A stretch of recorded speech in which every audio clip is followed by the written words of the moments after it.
हाँ जी, नमस्कार।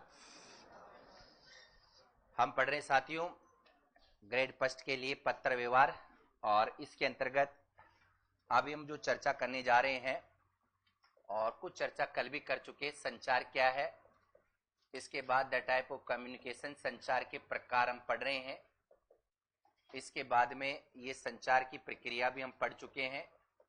The process of communication क्या होती है, प्रक्रिया, संचार के कौन कौन से प्रकार है, आज इस पर भी चर्चा करेंगे।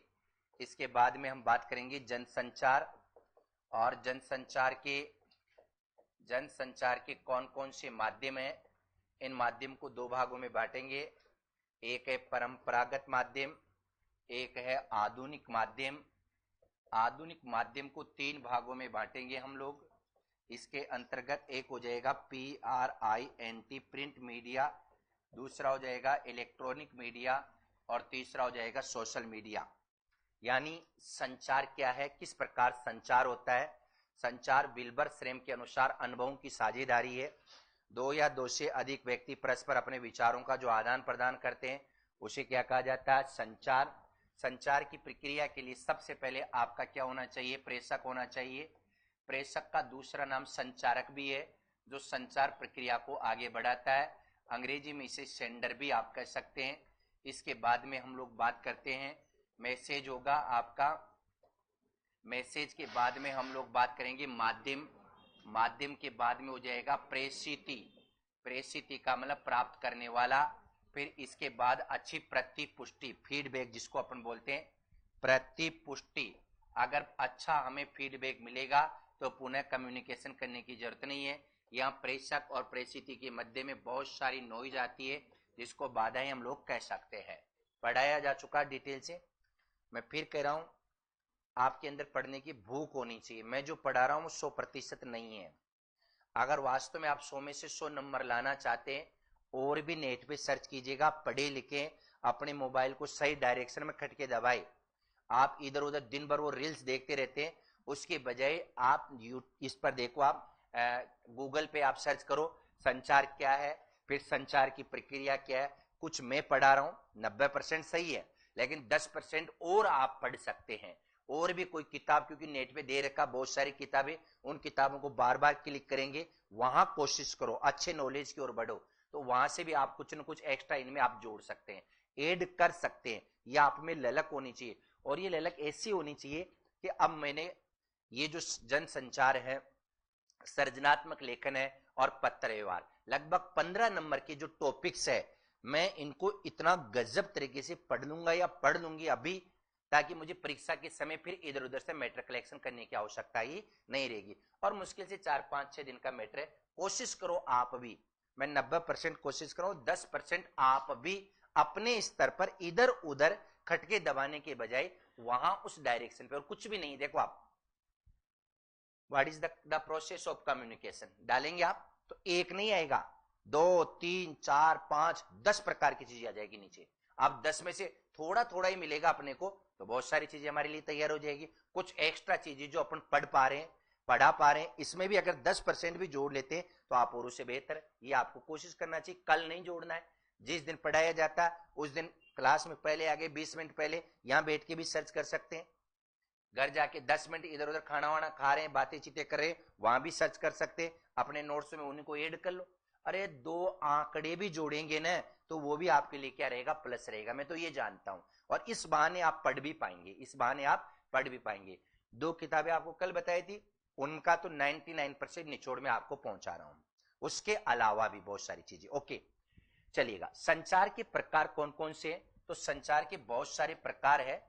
इन बहुत सारे प्रकारों के अंतर्गत हम पढ़ चुके हैं सांकेतिक संचार, बहुत डिटेल से मैं पढ़ा चुका हूं, बार बार रिपीट नहीं करूंगा। इसमें संचार की वाचिक प्रोसेस काम नहीं करती, यानी वाणी काम नहीं करती, केवल और केवल क्या होते हैं, इशारे होते हैं, संकेत ही काम करते हैं। सांकेतिक संचार के बाद में मौखिक और अमौखिक संचार, इसके बारे में भी डिटेल से चर्चा कर चुके हैं। अब जब हम किसी का अभिवादन स्वीकार करते हैं, हाथ जोड़ते हैं, प्रणाम बोलते हैं, नमस्कार बोलते हैं, तो ये क्या हो जाएगा, मौखिक और अमौखिक। कई कई बार मौखिक संचार से भी अमौखिक संचार ज्यादा पावरफुल प्रभावी होता है। जैसे भय, दुख, हर्ष, ये बिना बताए भी बहुत सारी बातें बता जाते हैं। इसी प्रकार मौखिक अमौखिक के बाद में intrapersonal communication, INTRA, intrapersonal communication, जिसको बोलते हैं अंतर्वैयक्तिक संचार। क्या बोलेंगे? अंतर्वैयक्तिक संचार। यह आपको बताया जा चुका, ये संचार का वन वे है, एक तरफा काम चलता है। इसमें सेंडर तो होता है लेकिन रिसीवर नहीं होता। पहली बात ये से ही पूछा जाएगा, संचार की इस प्रक्रिया में सेंडर तो होता है लेकिन रिसीवर इसमें नहीं होगा। जब हम एकांत में होते हैं, जब हमारे भविष्य के बारे में योजनाएं बना रहे होते हैं, जब हम किसी को याद कर रहे होते हैं, जब हम किसी के बारे में सोच रहे होते हैं, तो उस समय जो कम्युनिकेशन किया जाता है वो कौन सा है? अंतर्वैयक्तिक संचार। जब हम भगवान से कुछ न कुछ प्रार्थना कर रहे हैं, दुआएं कर रहे हैं, इबादत कर रहे हैं, आराधना कर रहे हैं, उपासना कर रहे हैं, ईश्वर की हम लोग क्या कर रहे हैं? पूजा कर रहे हैं, तो उस समय जो कम्युनिकेशन होता है वो कम्युनिकेशन भी कौन सा है? अंतर्वैयक्तिक संचार है। यहां ध्यान देने की आवश्यकता है कि इसमें फीडबैक, प्रतिपुष्टि तत्काल प्राप्त नहीं होती। कब आपकी उपासना, कब आपकी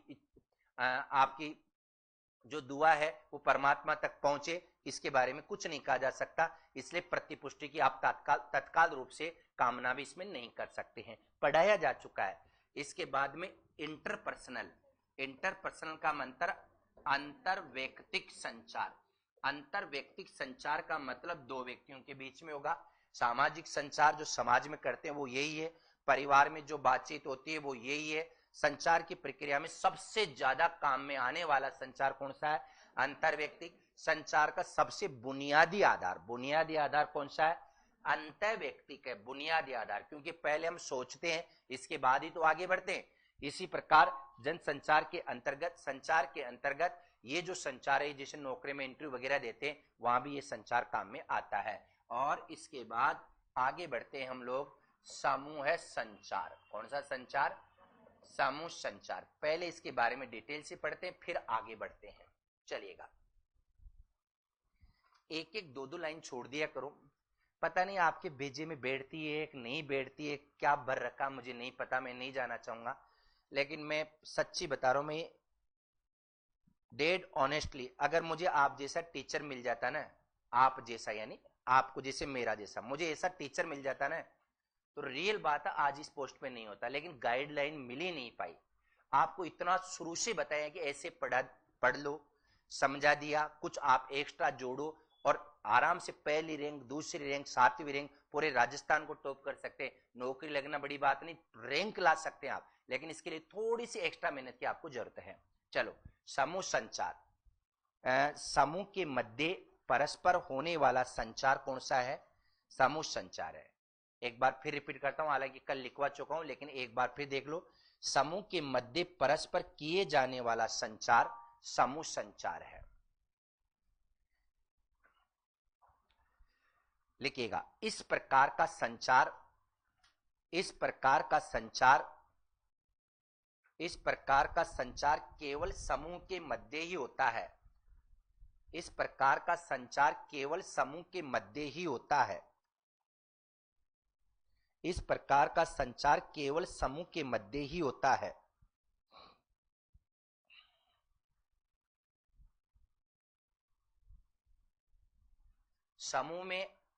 समूह में परस्पर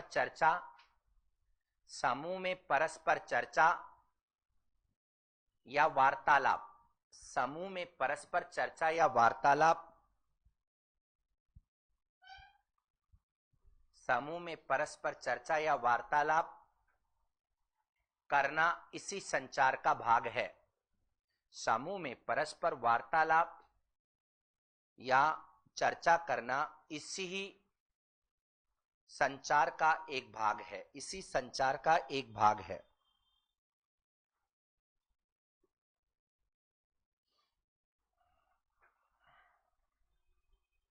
ये संचार दो व्यक्तियों के मध्य न होकर, यह संचार दो व्यक्तियों के मध्य, यह संचार दो व्यक्तियों के मध्य न होकर, यह संचार दो व्यक्तियों के मध्य न होकर, दो व्यक्तियों के मध्य न होकर संपूर्ण समूह के मध्य होता है। संपूर्ण समूह के मध्य होता है।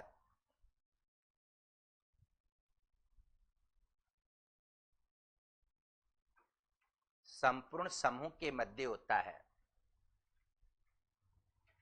देश व समाज की समस्याओं का निवारण, देश व समाज की समस्याओं का निवारण, देश व समाज की समस्याओं का निवारण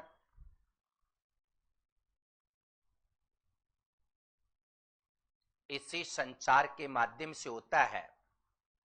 देश व समाज की समस्याओं का निवारण इसी संचार के माध्यम से होता है।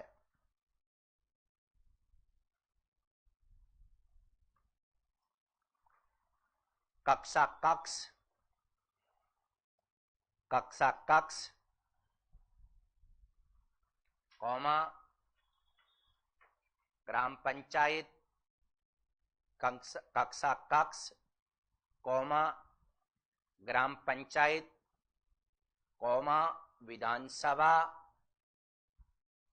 कौमा, संसद में, कौमा, संसद में।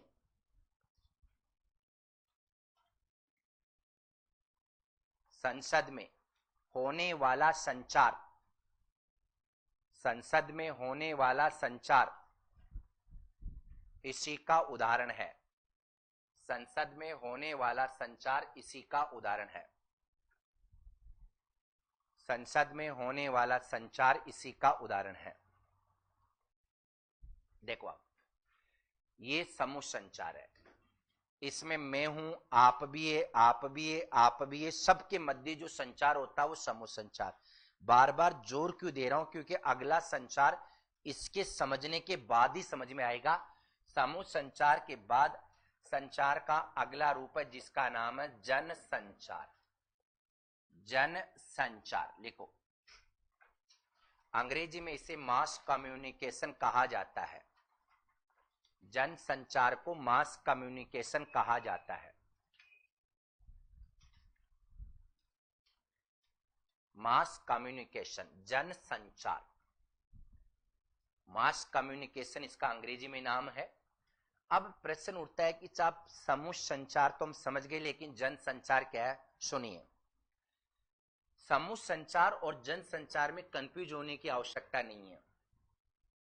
मैं अपनी बात रख रहा हूं, आप सुन रहे हैं, ये समूह संचार है, राइट? मैं अपनी बात बोल रहा हूं, मेरी बात को डायरेक्ट नहीं, मेरी बात को डायरेक्ट नहीं बल्कि अप्रत्यक्ष रूप से, अप्रत्यक्ष रूप से अलग अलग माध्यम से, चाहे सोशल मीडिया हो, चाहे प्रिंट मीडिया हो, चाहे इलेक्ट्रॉनिक मीडिया हो, उसके माध्यम से मेरी बात बहुगुणित लोगों तक, बहुगुणित का मतलब जो सुन रहे हैं अलग अलग बहुत ज्यादा मात्रा में बहुगुणित रूप लोगों तक अगर पहुंचती है तो वो क्या होता है? जन संचार। आप जो पढ़ रहे हैं मेरे सामने ये समूह संचार है। लेकिन इस क्लास को यदि लाइव बच्चे देख पा रहे हैं, यूट्यूब पर चल रही है, फेसबुक पे ये क्लास चल रही है, टेलीग्राम पे अपन डाल रहे हैं, वो जन संचार होगा, वो समूह संचार नहीं होगा। समूह संचार क्या होगा? प्रत्यक्ष होता है, डायरेक्ट होता है। और जन संचार क्या होता है? अप्रत्यक्ष रूप से बहुगुणित लोगों तक सोशल मीडिया के अलग अलग प्लेटफॉर्मों के माध्यम से जो कम्युनिकेशन होता है उसको क्या बोलते हैं? जन संचार। ये जन संचार, मेरी बात मान लीजिए मैं कोई स्पीच दे रहा हूं, कल पेपर में छपती है तो वो हो गया कौन सा? Print media. टेलीविजन में चलती है इलेक्ट्रॉनिक मीडिया, फेसबुक पे, यूट्यूब पर चलती है कौन सा मीडिया? Social media. अब उससे इतने लोग थोड़े देखेंगे जितने मेरे सामने बैठे हैं, बल्कि बहुगुणित शब्द जुड़ जाता है, यानी बहुत ज्यादा मात्रा में लोगों तक मेरी बात पहुंचाना क्या कहलाएगा? जन संचार। तो समूह संचार प्रत्यक्ष होता है, सामने होता है, जबकि जन संचार क्या होता है? अप्रत्यक्ष होता है। और कुल मिला के बात है, सोशल मीडिया के तमाम प्लेटफॉर्म के माध्यम से बहुत सारे लोगों तक बात पहुंचना क्या कहलाएगा? जन संचार। और यही कारण है कि जन संचार के अलग अलग माध्यम है, जिससे अपन बात करेंगे प्राचीनतम माध्यम। प्राचीन माध्यम पीछे लिखवाए ना मैंने, जन संचार के अलग अलग माध्यम है। अब जन संचार के अलग अलग माध्यम में परंपरागत माध्यम है। पहले के जमाने में कावड़ यात्राएं निकालते थे, नुक्कड़ नाटक होता था, ये जनसंचार, कठपुतलियां होती थी, ये परंपरागत माध्यम है, इनसे भी अपनी बात को लोगों तक पहुंचाया जाता था। फिर आधुनिक माध्यम में प्रिंट मीडिया आ गया, ये भी जनसंचार का सशक्त माध्यम है। फिर आप देखिएगा इलेक्ट्रॉनिक मीडिया, ये सब जनसंचार के क्या है, आधुनिक माध्यम है। कोई भी अपन बात करिए किसी भी राजनेता की बात, अगर उस सभा या पंडाल में जो लोग बैठे हैं वो उनको डायरेक्ट सुन पा रहे हैं, वो समूह संचार है। समझ में आ गए? उस नेता की बात का टेलीविजन में, अखबार में या अन्य माध्यम से बहुत सारे लोग जो वहां प्रेजेंट नहीं है, वहां तक भी बात समझ में आ रही है या वो भी सुन पा रहे हैं, वो कौन सा हो जाएगा, जनसंचार। जनसंचार की सबसे बड़ी तकलीफ, परेशानी ये है कि इसमें फीडबैक तत्काल प्राप्त नहीं होता। मेरी बात को हजारों लोग सुनेंगे, बताओ डायरेक्ट फीडबैक मिल सकता है क्या? समूह संचार में तो आप कह सकते हैं डिस्कशन करते समय कि सर इसको पुनः रिपीट कीजिएगा, लेकिन जनसंचार में इट्स नॉट पॉसिबल, ये वहां संभव नहीं है। ठीक है, तो जनसंचार मोटा मोटा समझ में आ गया होगा, और समूह संचार भी। देखो जनसंचार क्या है।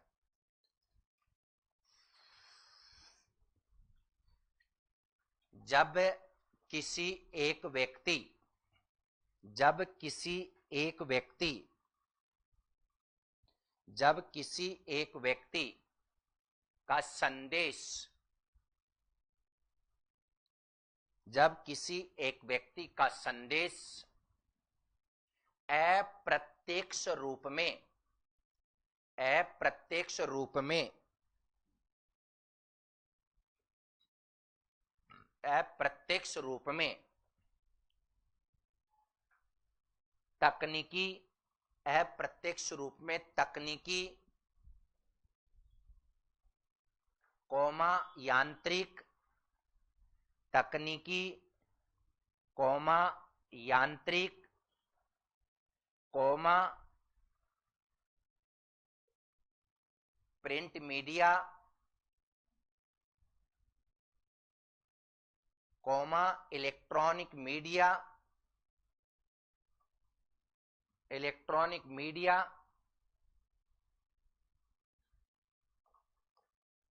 Comma social media social media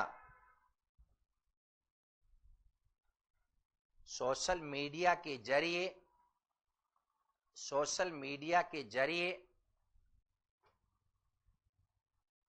बहुगुणित रूप में सोशल मीडिया के जरिए बहुगुणित रूप में समाज के विशालतम वर्ग तक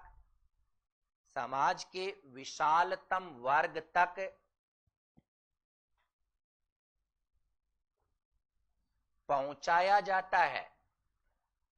समाज के विशालतम वर्ग तक पहुंचाया जाता है, उसे जनसंचार कहा जाता है।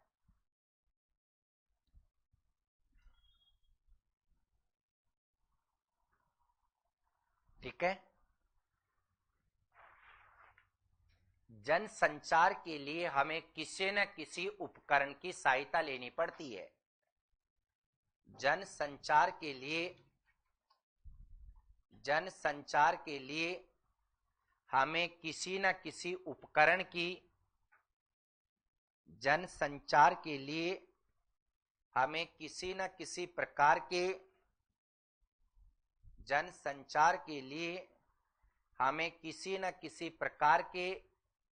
उपकरण की सहायता लेनी होती है।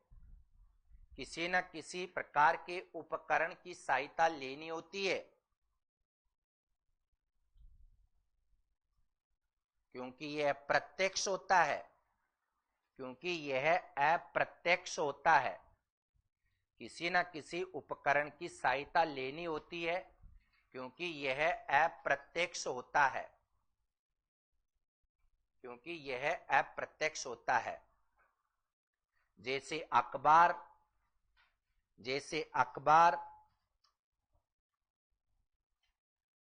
पत्र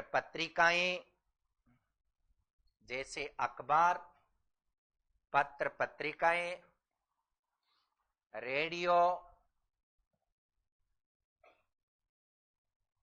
समाचार, रेडियो टेलीविजन, रेडियो टेलीविजन,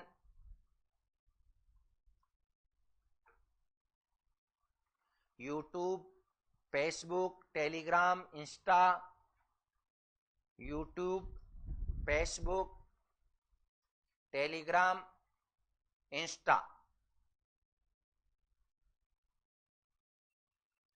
इत्यादि। ये सब ऐसे माध्यम है जिनके माध्यम से अपनी बात को, देखो दो चीजें याद कर लो, मौजा ही मौजा है। एक तो जो भी जन संचार होता है वो क्या होगा, बोलो, कभी भी डायरेक्ट नहीं होगा, अप्रत्यक्ष। क्या होगा? प्रत्यक्ष। तो मैं आपके सामने हूं, इसके अलावा जो भी क्लासें चल रही है वो सिर्फ जनसंचार है, अप्रत्यक्ष, पहली बात। नंबर दूसरा शब्द इसमें जो बार बार आपसे पूछा जाएगा, बहुगुणित। बहुगुणित का मतलब बहुत ज्यादा मात्रा में गणना होते हुए, चक्र के हिसाब से बहुत सारे लोगों तक पहुंचना। और अगर आप जनसंचार कर रहे हैं तो किसी न किसी उपकरण की आवश्यकता है। समूह संचार प्रत्यक्ष होता है, कोई बहुगुणित नहीं होता, किसी भी उपकरण की उसमें आवश्यकता नहीं होती, वो समूह के बीच में होने वाला संचार होता है। अरे भाई संसद है, संसद में अपन देखते हैं तो संसद में आपस में जो डिस्कशन हो रहा है वो तो क्या है, समूह संचार है, लेकिन उसका लाइव प्रसारण संसद टीवी के माध्यम से हो रहा है, तो इसका मतलब लोकसभा टीवी के माध्यम से हो रहा है, तो वो कौन सा कम्युनिकेशन है, जनसंचार। क्योंकि हम तो वहां प्रत्यक्ष थे ही नहीं, हम तो टेलीविजन से देख रहे हैं, बात तो सुन ही रहे, वो कौन सा संचार है, बोलिएगा, जन संचार। Like this mass communication. क्या है वो? Mass communication, mass communication. अब चूंकि हम लोग संचार, संचार की प्रक्रिया, संचार के प्रकार पढ़ चुके हैं, अब इसमें सबसे इंपॉर्टेंट संचार में कौन सा है, जन संचार, जिसकी हम चर्चा कर रहे। जन संचार के कौन कौन से माध्यम है, इस पर भी चर्चा हम लोग करेंगे। तो लिखेगा आगे, पहले जन संचार की विशेषताएं, यानी मास कम्युनिकेशन की कौन कौन सी विशेषताएं हैं, इसके कौन कौन से मेरिट है, कौन कौन से गुण है। जनसंचार की विशेषताएं, ऑब्लिक कार्य, जनसंचार की विशेषताएं ऑब्लिक इसके कौन कौन से कार्य हैं,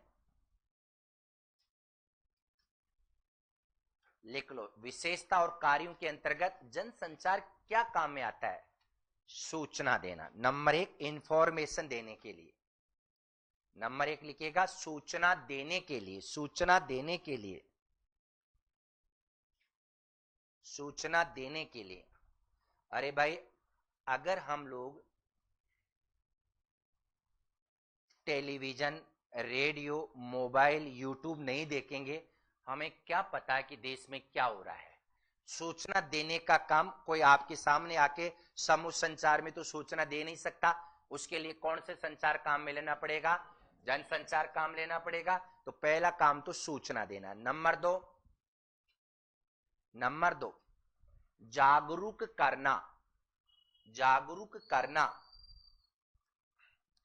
ऑब्लिक शिक्षित करना, जागरूक करना, ऑब्लिक शिक्षित करना, शिक्षित करना, ऑब्लिक लोगों को दुनिया से वाकिफ करवाना, लोगों को दुनिया से वाकिफ करवाना, दुनिया से वाकिफ करवाना। ये भी बात सही है। जनसंचार का क्या क्या काम है, तो आप अपना बेजा वहां लगा सकते हैं। जनसंचार का मतलब इनका देखो, किनका, कोट क्या नाम है, कठपुतली का क्या काम है, कावड़ का क्या काम है, नुक्कड़ नाटक का क्या काम है, राजस्थान पत्रिका का क्या काम है, दैनिक भास्कर का क्या काम है, इलेक्ट्रॉनिक मीडिया टेलीविजन का क्या काम है, यूट्यूब का क्या काम है, यही तो जनसंचार हो गए। तो जनसंचार के क्या क्या कार्य है, पहला काम क्या था बताइएगा, नंबर एक, सूचना देना, बिल्कुल सूचना इनसे मिलती है। नंबर दो, लोगों को क्या करना, जागरूक करना, अवेयरनेस करना, लोगों को शिक्षित करना, और लोगों को देश और दुनिया से क्या करवाना, वाकिफ करवाना। नंबर तीन, मनोरंजन करवाना। नंबर चार, एजेंडा तैयार करना, लिखिएगा मनोरंजन करवाना। जन संचार, जन संचार का रेडियो टेलीविजन के क्या काम है, लोगों का मनोरंजन करवाना। बिल्कुल, मनोरंजन करवाना भी जनसंचार का एक महत्वपूर्ण कार्य है। नंबर 4, एजेंडा तैयार करना। एजेंडा तैयार करना, एजेंडा तैयार करना। पता आपको एजेंडा क्या होता है? ये भी पत्र व्यवहार में चर्चा करूंगा, लेकिन फिर भी समझा देता हूं। मान लीजिए रोजीना किसी न किसी बात को लेकर देश में डिबेट होती है, उसको सब राजनेता वगैरह देखते हैं, देखते संसद में जाकर उस पर कानून बनाने की क्या करते हैं, सोचते हैं। लगभग 70% लोगों का मानना ये है। अरे एक बात बताओ आप, ठीक है कौन जीतेगा कौन हारेगा ये तो 4 जून के बाद पता चलेगा, लेकिन आपको सबको पता है कि कौन जीत रहे हैं। क्यों पता चलता है हमें? क्यों पता चलता है?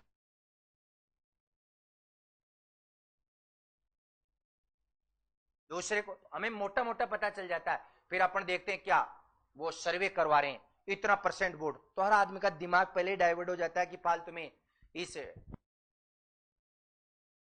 लोगों की विचारधारा यही हो जाती है। तो एजेंडा हो गया ये क्या हो गया? एजेंडा सेट करना कि इतने लोगों की, इतने परसेंट लोगों की पसंद ये है। तो ये राजनीतिक बात है, लेकिन देश में और भी जगह एजेंडा क्या हो सकता है, तैयार हो सकता है कि देश में इस प्रकार ये करना चाहिए, इस प्रकार का काम होना चाहिए, स्वच्छता के लिए काम होना चाहिए, पॉल्यूशन निवारण के लिए होना चाहिए, इस प्रकार की नीति बननी चाहिए, गरीबों के लिए होना चाहिए, अलग अलग प्रकार के एजेंडे। एजेंडा समूह संचार में नहीं बनता, एजेंडा बहुगुणित होता, 1000 लोगों के मत उसमें क्या होते हैं, कलेक्ट किए जाते हैं, और हजारों लोगों के मत कहां से आएंगे, जनसंचार से आएंगे। चलो आगे बढ़ते हैं। नंबर नेक्स्ट, निगरानी करना। निगरानी करना, निगरानी करना, विचार विमर्श करना। निगरानी करना, निगरानी करना, विचार विमर्श करना, ये भी बात सही है। हम बात कर रहे हैं, आप इस पे डायरेक्ट मास कम्युनिकेशन पे मत जाइएगा। जन संचार यानी टेलीविजन, रेडियो, पत्र पत्रिका का काम क्या है कि सरकार कोई गलत काम तो नहीं करती, लोकतंत्र का चौथा स्तंभ नहीं, खंबा है मीडिया। समझ में आ गए? ऐसा कहते हैं, ऐसा कहते हैं, हम पढ़ते थे इन चीजों को। अब क्या है वो तो उसकी भूमिका को वही जाने, लेकिन ये चतुर्थ स्तंभ है। अगर कहीं कोई गड़बड़ हो रही है, कोई भी भ्रष्टाचार हो रहा है, उस पर निगरानी रखने का काम, उस पर विचार विमर्श, उसको उजागर करने का काम कौन करता है? जन संचार। चाहे वो टेलीविजन हो, रेडियो, पत्र पत्रिका हो, और भी जो सोशल मीडिया हो, वो सब काम इसी के माध्यम से किया जाता है। जन संचार वन वे होता है, ये विशेषता में शामिल हो गए। नंबर 7 लिख लो, जन संचार वन वे होता है। जन संचार वन वे, जन संचार वन वे होता है। वन वे का मतलब एक तरफा होता है। जन संचार वन वे होता है। इसमें केवल प्रेषक ही होता है, इसमें केवल प्रेषक ही होता है, इसमें केवल प्रेषक ही होता है।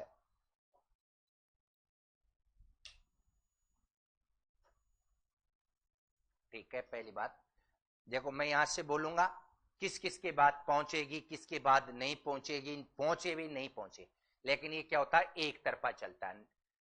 दूसरी इंपॉर्टेंट बात इसमें, इसमें फीडबैक, फीडबैक का मतलब प्रतिपुष्टि तत्काल प्राप्त नहीं होती है, मिलती है लेकिन बहुत बाद में। लिख लो, इसमें प्रतिपुष्टि यानी फीडबैक तत्काल रूप में प्राप्त नहीं होता, प्रतिपुष्टि तत्काल रूप से प्राप्त नहीं होती।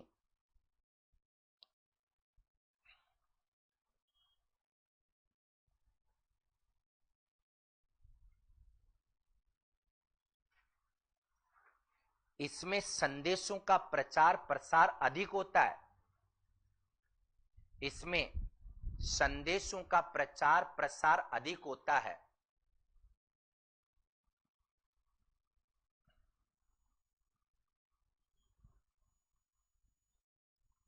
इसमें संदेशों का प्रचार प्रसार अधिक मात्रा में होता है, अधिक मात्रा में होता है। ओके, ये आपका कौन सा मास कम्युनिकेशन की कौन कौन से वर्ग है, उनकी कौन कौन सी विशेषताएं हैं। चलो आगे बढ़ते हैं। जन संचार के माध्यम, अब जन संचार किन किन माध्यम से होता है? जन संचार के माध्यम, इनको दो भागों में बांट सकते हैं। नंबर एक, परंपरागत जनसंचार के माध्यम को दो भागों में बांट सकते हैं। नंबर एक, परंपरागत माध्यम।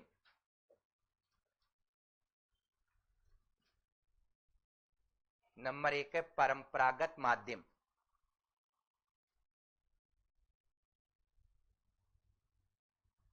और दूसरा है कौन सा?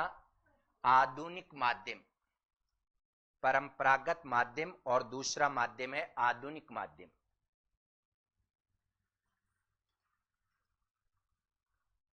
आधुनिक माध्यम को भी तीन भागों में बांट सकते हैं, print media, electronic media, then social media.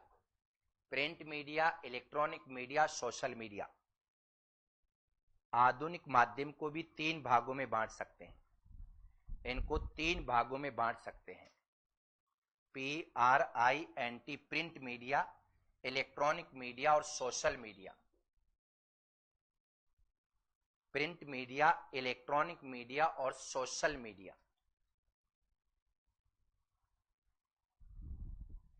Print media, electronic media और सोशल मीडिया। ठीक है, तीन प्रकार का, प्रिंट मीडिया, इलेक्ट्रॉनिक मीडिया और सोशल मीडिया। ठीक है, चलो आ जाओ वापिस। जनसंचार के परंपरागत माध्यम, जनसंचार के परंपरागत माध्यम।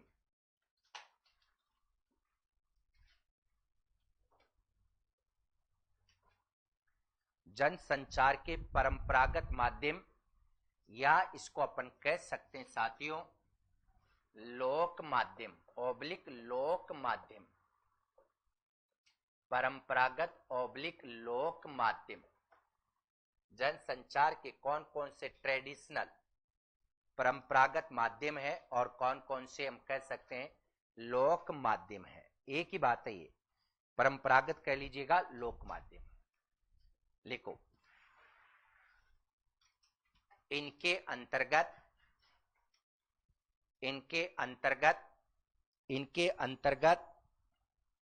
जनसंचार के वे माध्यम आते हैं, इनके अंतर्गत जनसंचार के वे माध्यम आते हैं, वे माध्यम आते हैं जो हमारे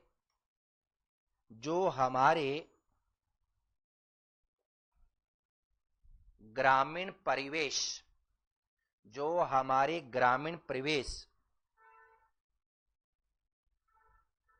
परिवेश से जुड़ी हुई, ग्रामीण परिवेश से जुड़ी हुई परंपराओं से संबंधित होते हैं, परंपराओं से संबंधित होते हैं।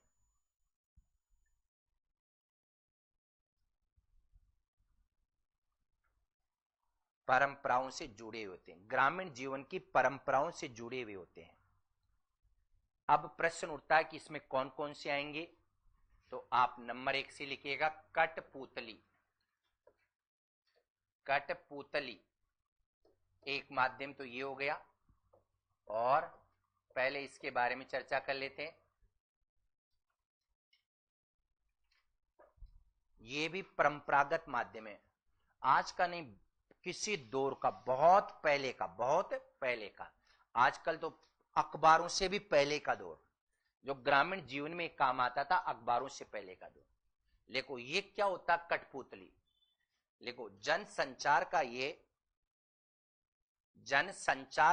है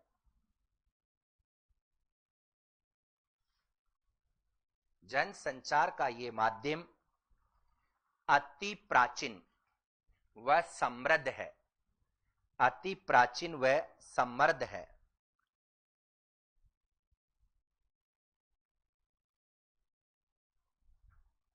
अति प्राचीन व समृद्ध है। वैसे एक बात देखिए तो समझ में आ जाएगा, कट जिसको अपन बोलते हैं कास्ट, कास्ट को बोलते हैं लकड़ी, तो वैसे संस्कृत के हिसाब से जोड़े तो कट का मतलब होता है लकड़ी। किसका? लकड़ी की पुतलियों के माध्यम से। कट यानी कास्ट, कास्ट यानी लकड़ी, लकड़ी की पुतलियों के माध्यम से जो संचार किया जाता था वो कौन सा कहलाता था? कठपुतली। बताऊंगा कौन सा संचार किया जाता था। पहले इसका शाब्दिक अर्थ लिखो। कठपुतली अर्थात लकड़ी के, कठपुतली अर्थात लकड़ी की पुतलियों के माध्यम से, लकड़ी की पुतलियों के माध्यम से, लकड़ी की पुतलियों के माध्यम से आम जनता को, आम जनता को, आम जनता को कोई संदेश देना, आम जनता को कोई संदेश देना या जानकारी देना, आम जनता को कोई संदेश देना या जानकारी देना, आम जनता को कोई संदेश देना या जानकारी देना कठपुतली से संभव होता था, कठपुतली से संभव होता था।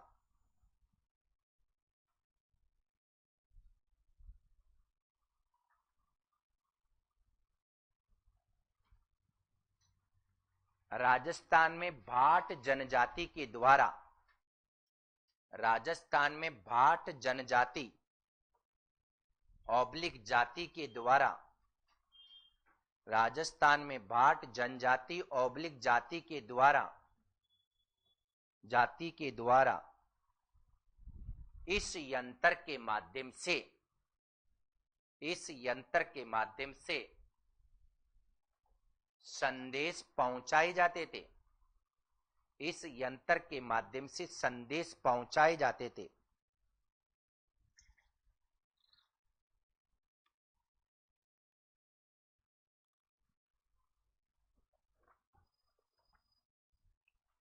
नंबर 2 है कावड़। दूसरा यंत्र है कावड़। कावड़ भी क्या है? लकड़ी का बना दरवाजा नुमा, दरवाजा नुमा मंदिर। कावड़, कावड़ क्या होता है? लकड़ी से बना दरवाजा नुमा मंदिर। लकड़ी का बना या लकड़ी से बना दरवाजा नुमा एक मंदिर होता है जिसमें जिसमें धार्मिक, पौराणिक, जिसमें धार्मिक कौमा पौराणिक, जिसमें धार्मिक कौमा पौराणिक कौमा आध्यात्मिक, आध्यात्मिक देवी देवता महापुरुष, महापुरुषों के चित्र निर्मित, महापुरुषों के चित्र निर्मित होते हैं, महापुरुषों के चित्र निर्मित होते हैं। देवी देवता कौमा महापुरुषों के चित्र निर्मित होते हैं, निर्मित होते हैं।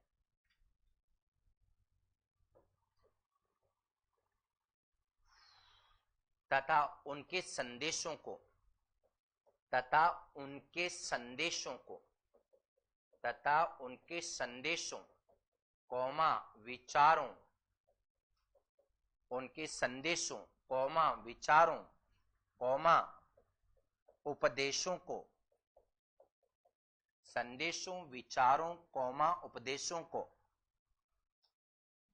उपदेशों को भाट जाति के लोगों द्वारा, भाट जाति के लोगों द्वारा, भाट जाति के लोगों द्वारा सर्वाधिक मात्रा में, भाट जाति के लोगों द्वारा सर्वाधिक मात्रा में प्रचारित प्रसारित किया जाता था, सर्वाधिक मात्रा में प्रचारित प्रसारित किया जाता था।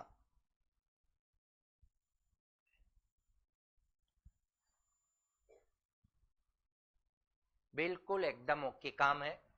जैसे एक मंदिर होता, उसमें किसी भी संत महात्मा देवी देवता के उपदेशों का एक नहीं हजारों लोगों तक प्रचारित और प्रसारित करने का काम किसके माध्यम से?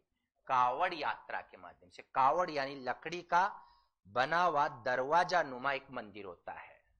कावड़ के बाद में नाम सुना होगा आपने, गेर गौरी नेजा। तो गौरी वैसे आदिवासियों का नृत्य भी है, लेकिन यह नृत्य नहीं है, ये गौरी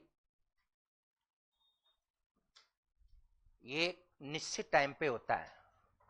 आपकी कठपुतली अभी भी जाके आप प्रचार प्रसार कर सकते हैं। कठपुतली देखो आप, कई बार क्या होता है कठपुतली के माध्यम से, आज तो खैर पॉपुलेशन डे बाय डे हो रही है और लिटरेसी भी काफी बढ़ गई है, साक्षरता दर। पहले के जमाने में क्या करते थे, कठपुतलियों के माध्यम से आम जनता को संदेश दिया जाता था कि आप सब लोगों को मतदान करना जरूरी है, क्योंकि दुनिया में सबसे बड़ा दान कौन सा होता है? मतदान। हम हमारा 5 साल का भविष्य चुनेंगे, और फिर अगर हम लोग मत का दान नहीं करेंगे तो मतलब ही नहीं है। तो ये मतदान से संबंधित बहुत सारी कठपुतलियां लगाकर लोगों को प्रचारित प्रसारित किया जाता था। ये कठपुतलियां जिनके माध्यम से बहुत सारे लोगों को मैसेज देने का काम किया जाता था। लोग जम्बिस है, साक्षरता थी, बहुत सारी ऐसी बाल विवाह जैसी कुरीतियां, मृत्यु भोज जैसी कुरीतियां, इनको इनके माध्यम से प्रचारित और प्रसारित करने का काम किया जाता था। गौरी, हाँ, तो कठपुतली नंबर 1 पढ़ चुके, नंबर 2 कावड़ पढ़ चुके। दोनों कभी भी हो सकती है, जब मर्जी है ना। आज भी आप कावड़ के माध्यम से लोगों को अपने संदेश पहुंचा सकते हैं। रामदेव जी, तेजाजी, भैरों जी, बालाजी, बोम्या जी, कौन सी माता, फलानी माता, सब माताओं का, और जितने भी देवी देवता आराध्य लोग है, महापुरुष है, पीजे अब्दुल कलाम साहब है, स्वामी विवेकानंद साहब है, उनकी ऐसी मूर्तियां बनाकर उनके संदेशों को लोगों तक क्या किया जाता था? प्रचारित प्रसारित करने का काम किसके माध्यम से किया जाता था? कावड़। आप सोच रहे होंगे कि साहब ऐसे कैसे पॉसिबल होता होगा? आप ही अगर ये सोच रहे तो हमारी जनरेशन क्या सोचेगी? भाई आप ही ये सोच रहे हैं, मैं तो आपकी जनरेशन का ही हूं, लेकिन ये नाम तो सुना होगा, कठपुतली क्या होती थी, पहले के जमाने में चलती थी। ये देखो आप, गौरी क्या होती है? तो गौरी का तो एक निश्चित दिन है। इन दोनों का जो पहले लिखाया जा चुका, इनका कोई हम यूं कह सकते हैं निर्धारित और निश्चित दिन नहीं होता। इसका दिन होता है जो रक्षाबंधन होती है, रक्षाबंधन के दूसरे दिन किसका आयोजन होता है? गौरी का। देखो,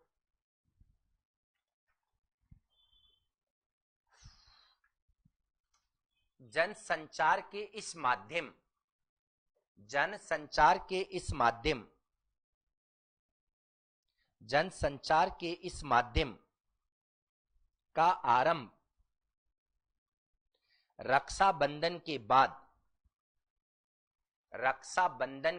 होता है।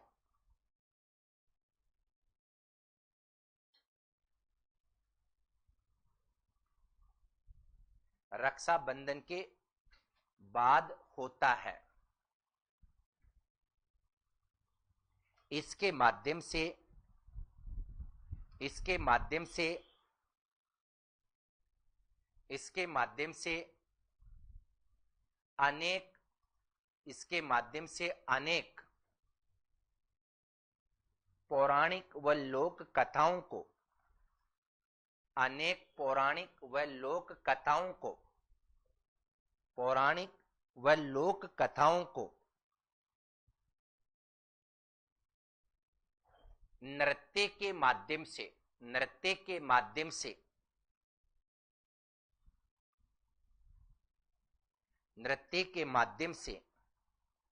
वाचन, संवाद व प्रस्तुतिकरण करके नृत्य के माध्यम से वाचन, संवाद व प्रस्तुतिकरण करके वाचन, संवाद व प्रस्तुतिकरण करके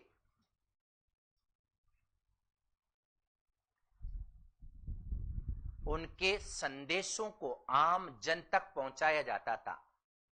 उनके संदेशों को आम जन तक पहुंचाया जाता था।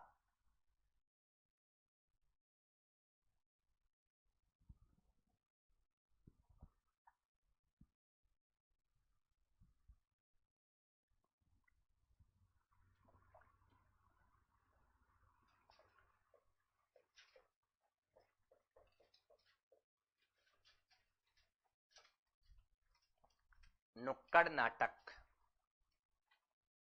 नुक्कड़ नाटक, नुक्कड़ नाटक,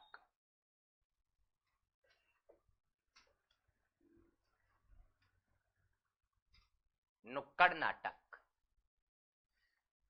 नुक्कड़ का मतलब जानते हो ना, चौराया। लिखो गली, मोहल्ले, गली, मोहल्ले, कौमा, चौरायों पर, गली, मोहल्ले, कौमा, चौराहों पर, बिना रंगमंच के, गली, नुक्कड़, चौराहे, मोहल्ले पर बिना रंगमंच के प्रदर्शित होने वाले, बिना रंगमंच के प्रदर्शित होने वाले, प्रदर्शित होने वाले नाटकों को, प्रदर्शित होने वाले नाटकों को नुक्कड़ नाटक कहा जाता है, नुक्कड़ नाटक कहा जाता है।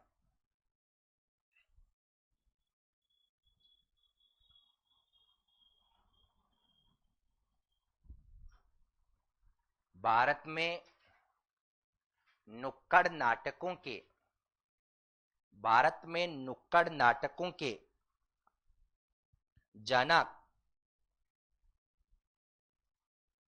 भारत में नुक्कड़ नाटकों के जनक सफदर हाशमी, सफदर हाशमी, सफदर हाशमी। भारत में नुक्कड़ नाटकों के जनक सफदर हाशमी, सफदर हाशमी है, सफदर हाशमी है, जिन्होंने इस विधा को लोकप्रिय बनाया, जिन्होंने इस विधा को लोकप्रिय बनाया, जिन्होंने इस विधा को लोकप्रिय बनाया, जिन्होंने इस विधा को लोकप्रिय बनाया, सफदर हाशमी है, जिन्होंने इस विधा को लोकप्रिय बनाया, लोकप्रिय बनाया। इसी कारण, इसी कारण सफदर हाशमी के जन्म दिवस, इसी कारण सफदर हाशमी के जन्म दिवस, सफदर हाशमी के जन्म दिवस 12 अप्रैल को, 12 अप्रैल को प्रतिवर्ष, 12 अप्रैल को प्रतिवर्ष राष्ट्रीय नुक्कड़ दिवस धूमधाम से मनाया जाता है, राष्ट्रीय नुक्कड़ दिवस मनाया जाता है।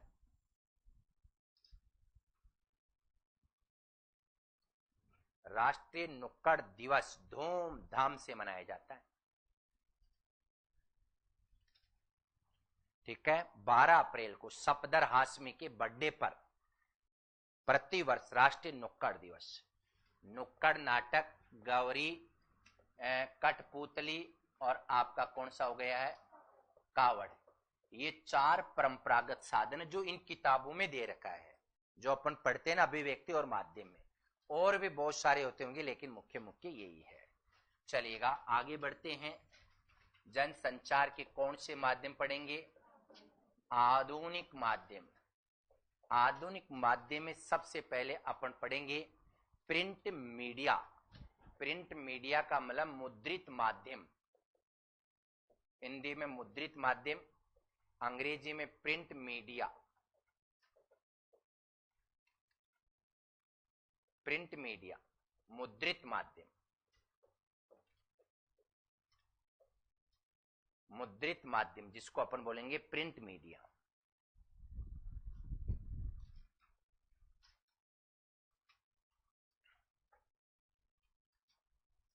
अब ये भी जानना जरूरी, वैसे तो हम डायरेक्ट आ सकते हैं कि पत्र पत्रिकाएं इन पर आ सकते हैं, लेकिन विश्व की अगर बात करें क्योंकि मैं गहराई से पढ़ा रहा हूं तो इससे थोड़ा सा बैक जाना चाह रहा हूं।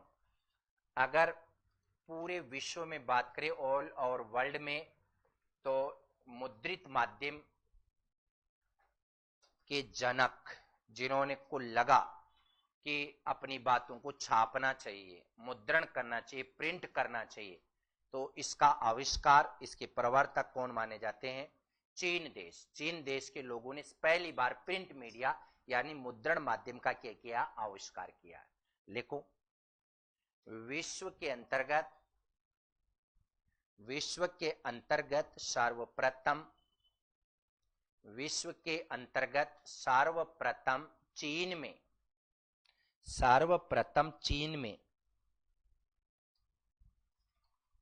सर्वप्रथम चीन में मुद्रण कला का आविष्कार हुआ। मुद्रण कला का आविष्कार हुआ।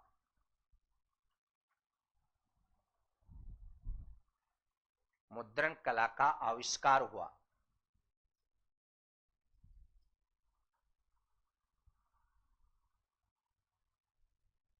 फिर चलिएगा, मुद्रण कला के लिए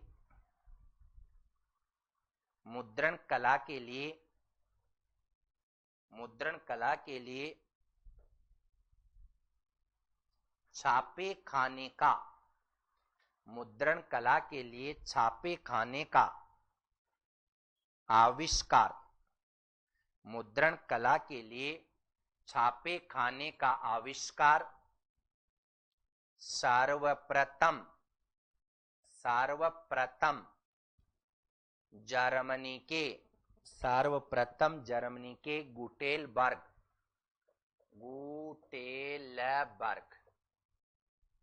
जर्मनी के गुटेलबर्ग में हुआ। इसका आविष्कार जर्मनी के गुटेलबर्ग में सबसे पहले आविष्कार हुआ है।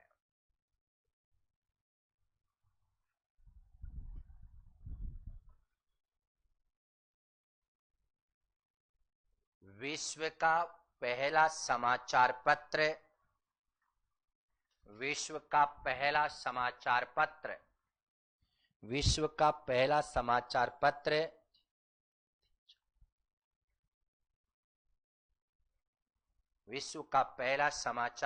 याद होगा आपको। पहला समाचार पत्र चीन देश का तिनचाव माना जाता है। चीन देश का तिनचाव माना जाता है। चीन देश का तिनचाव माना जाता है।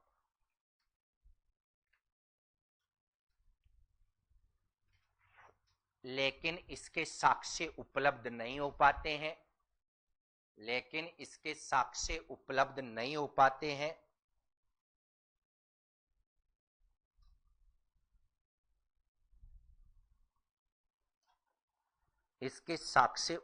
नहीं हो पाते हैं। इस समाचार पत्र को पेकिंग गजट के नाम से भी पुकारा जाता था। इसी को पेकिंग गजट, इसी को तिनचाव को किस नाम से? पेकिंग गजट नाम से भी जाना जाता था। पेकिंग गजट नाम से भी जाना जाता था। ये बातें कहीं नेट से ली हुई नहीं है, बल्कि अभिव्यक्ति और माध्यम के बाद में जो दूसरी किताब चली थी बोर्ड में छोटी सी, उसमें से मैंने प्रबोध रचना, क्या नाम उसका, उसमें से ये ली गई है। कुछ एक्स्ट्रा चीजें, मतलब तीनों किताबों का इसमें क्या सारांश है। ये जो बातें लिखा रहा हूं किताब में माध्यमिक शिक्षा बोर्ड में, लेकिन अभिव्यक्ति और माध्यम में ये बातें नहीं। इसके अलावा और किताब जो उसके बाद में चलती थी उसकी बातें हैं। प्रामाणिक रूप से विश्व का पहला समाचार पत्र, प्रामाणिक रूप से विश्व का पहला समाचार पत्र, प्रामाणिक रूप से विश्व का पहला समाचार पत्र सन 1526 ईस्वी में, सन 1526 ईस्वी में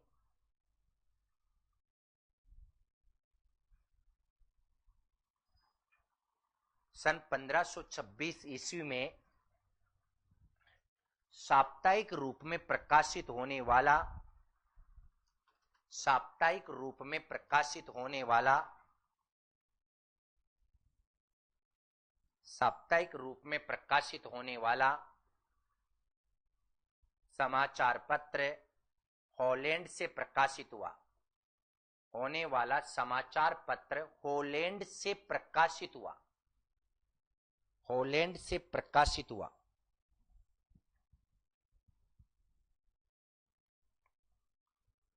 नाम इसका पता नहीं है, देश का नाम पता, हॉलैंड से प्रकाशित हुआ था। 7 दिन में प्रकाशित होता था।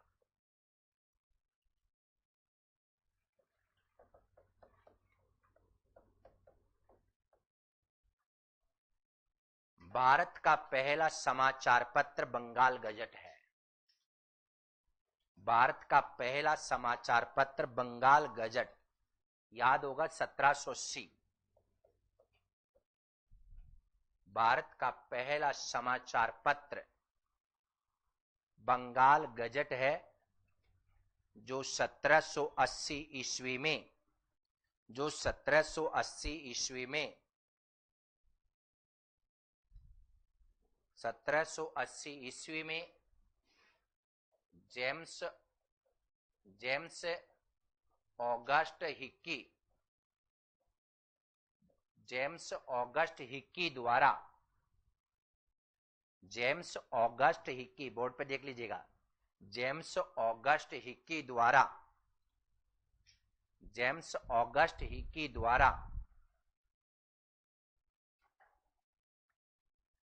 संपादित व प्रकाशित हुआ था।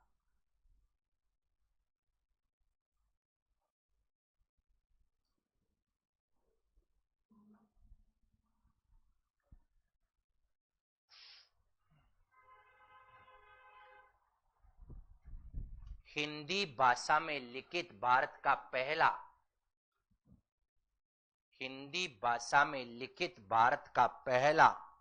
साप्ताहिक पत्र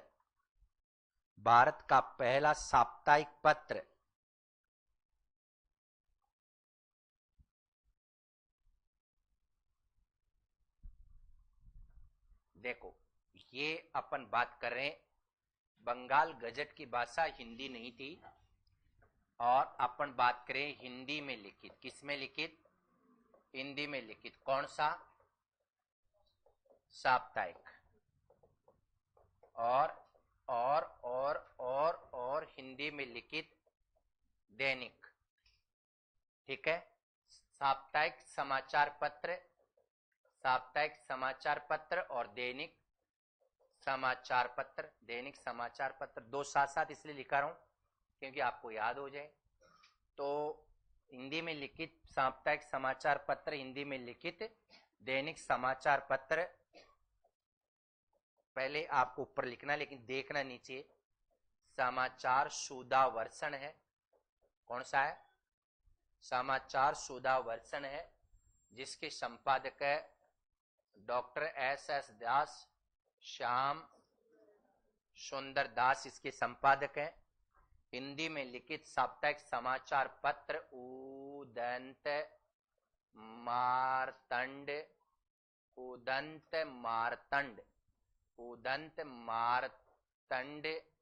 1826 ईस्वी है। 1826 ईस्वी है, जिसके संपादक का नाम बताओ? जुगल किशोर शुक्ल। देखो, जिसके संपादक कौन है? जुगल किशोर, पंडित जुगल किशोर शर्मा जी। यस, मैंने जो लिखा एग्जैक्टली राइट है। हिंदी में लिखित पहला साप्ताहिक समाचार पत्र उदंत मार्तंड 1826 है, जिसके संपादक पंडित जुगल किशोर शुक्ल या शर्मा।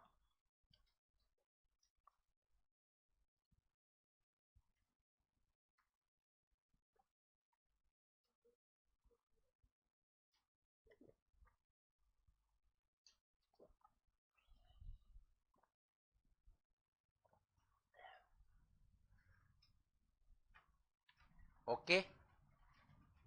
समाचार सुधा वर्षन 1854।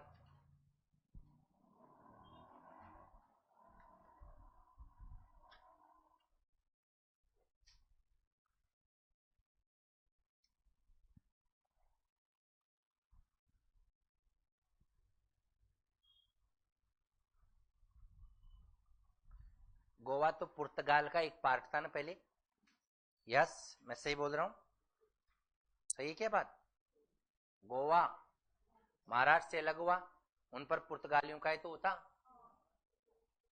उसका भी नाम आएगा, इसलिए मैंने पहले सही कर लिया। ठीक है। हिंदी में लिखित साप्ताहिक समाचार पत्र। अब आप सोच रहे हैं कि साहब पहले दैनिक का नाम लिखा, तेरे दैनिक बाद में है, लिखा कैसे देता? ठूठ तुम हो, मैं नहीं हूं। 1826 में आया, 1854 में समाचार सुधा वर्षन आया, हर दिन छपने लग गए। ये हिंदी का पहला समाचार पत्र है जो पर डे छपता था।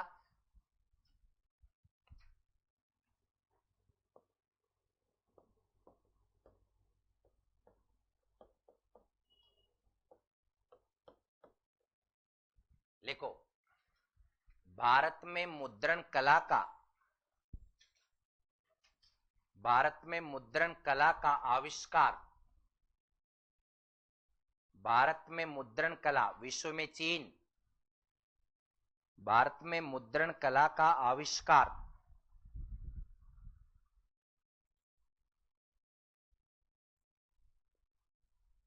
गोवा में, भारत में मुद्रण कला का आविष्कार सर्वप्रथम गोवा में 1556 ईस्वी में, गोवा में 1556 ईस्वी में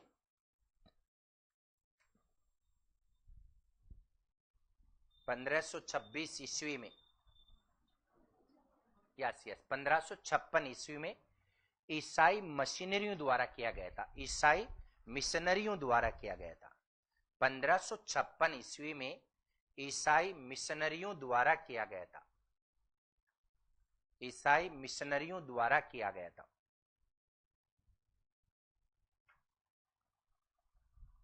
ईसाई मिशनरियों द्वारा किया गया था।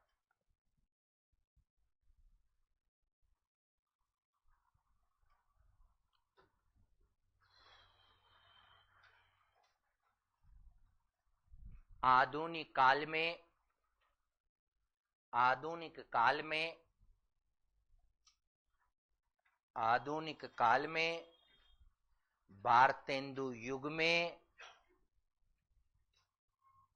आधुनिक काल में, भारतेंदु युग में पत्र पत्रिकाओं का, पत्र पत्रिकाओं का सर्वाधिक मात्रा में, आधुनिक युग में, भारतेंदु, आधुनिक काल में भारतेंदु युग में पत्र पत्रिकाओं का सर्वाधिक मात्रा में लेखन कार्य, सर्वाधिक मात्रा में लेखन कार्य, सर्वाधिक मात्रा में लेखन कार्य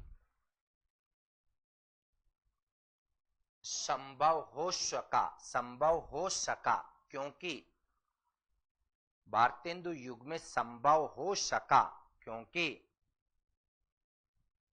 इस युग के ज्यादातर लेखक व कवि, क्योंकि इस युग के ज्यादातर लेखक व कवि, इस युग के ज्यादातर लेखक व कवि पैसे से पत्रकार माने जाते हैं, लेखक व कवि पेशे से पत्रकार माने जाते हैं। इस युग के ज्यादातर लेखक व कवि पेशे से पत्रकार माने जाते हैं,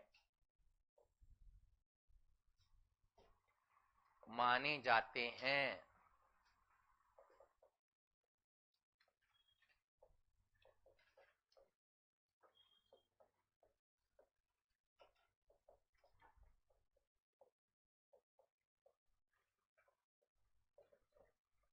मैंने बातचीत करने के लिए कोई अवकाश नहीं दिया है।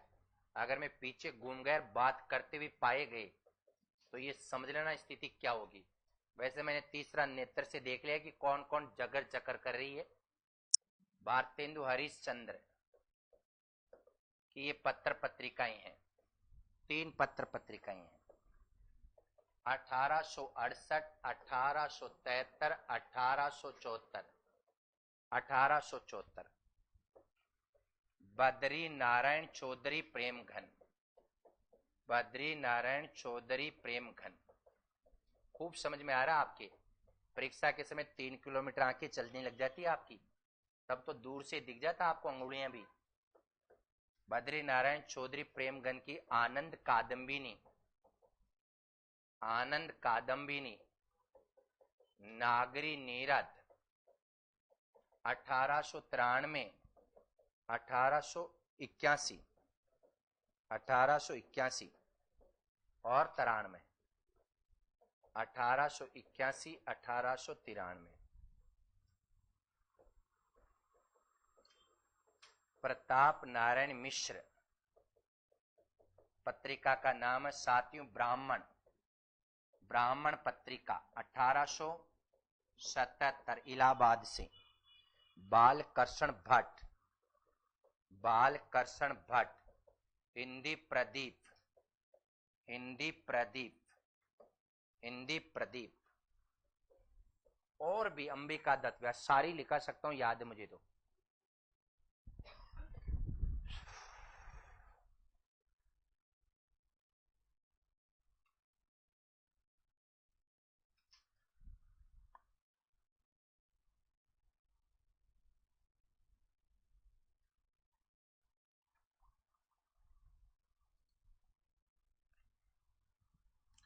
सुबह हिंदी साहित्य का इतिहास पढ़ने में आनंद आ रहा होगा आपको इस बार, सही बताओ?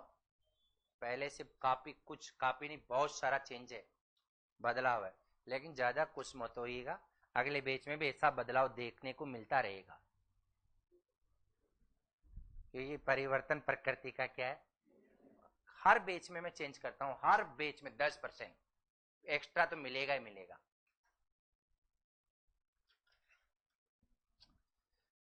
प्रताप नारायण मिश्र की पत्रिका का नाम है ब्राह्मण। बालकृष्ण भट्ट की पत्रिका का नाम है हिंदी प्रदीप।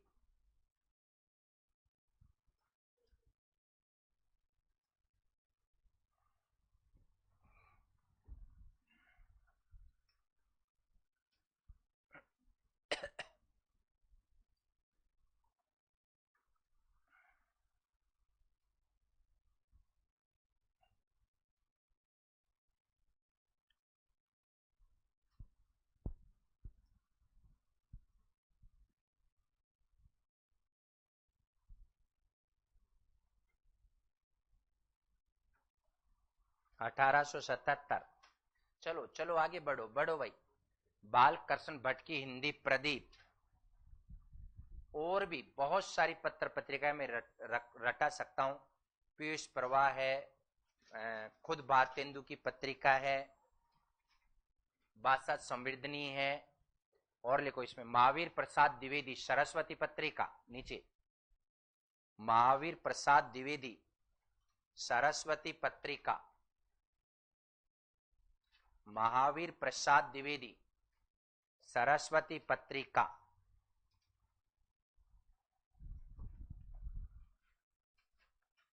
सरस्वती पत्रिका, सरस्वती पत्रिका। वर्तमान में दैनिक भास्कर, अमर उजाला, इंडिया टुडे, लिखो वर्तमान में,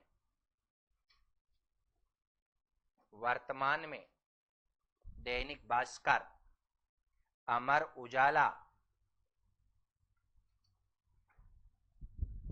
दैनिक नवजागरण, दैनिक भास्कर, अमर उजाला, दैनिक नवजागरण,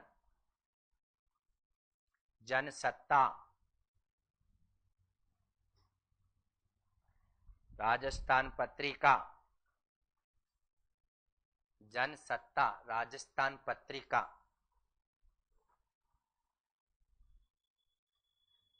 प्रमुख समाचार पत्र है, प्रमुख समाचार पत्र है जो जनसंचार के माध्यम है, प्रमुख समाचार पत्र है जो जनसंचार के क्या है माध्यम है।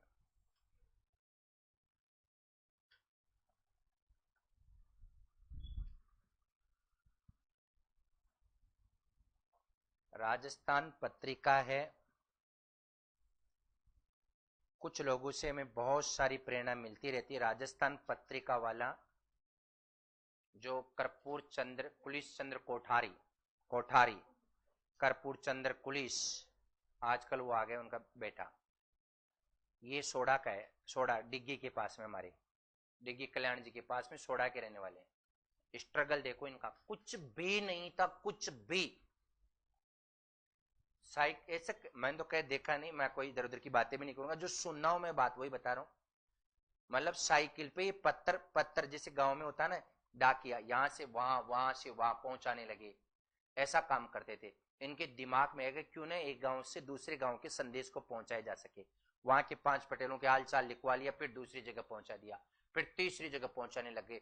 इनके दिमाग में एक आइडिया आया कि क्यों ना एक ऐसा पत्र निकाले। और देखो आज राजस्थान पत्रिका कितना बड़ा कारोबार है, कितने लोग काम करते हैं। सोडा में तो जो स्कूल उसका नाम है कोठारी है। इनके जो संस्थापक थे, इनकी जो अभी नहीं रहे, बोला ये कर्पूर क्या नाम, कुलिस कोठारी जी, यस, वो उन्हीं के नाम से स्कूल है। पूरी स्कूल को गोद ले रखा। आज भी गांव में जाके गांव से जुड़े हुए, डाउन टू अर्थ, और गांव की स्कूल का पूरा जिम्मा इनके कंधों पर है। ऐसे लोग आज भी है जो इतना स्ट्रगल करके, आप बताओ, साइकिल से कहां पहुंच गए। कौन नहीं जानता राजस्थान पत्रिका, घर घर में पहुंचता आज। ये सबकी कहानी अलग अलग है, सबका स्ट्रगल है। चलो आ जाइएगा, ये तो हो गया आपका कौन सा, प्रिंट मीडिया। अब आ जाएगा electronic media. Electronic media, electronic media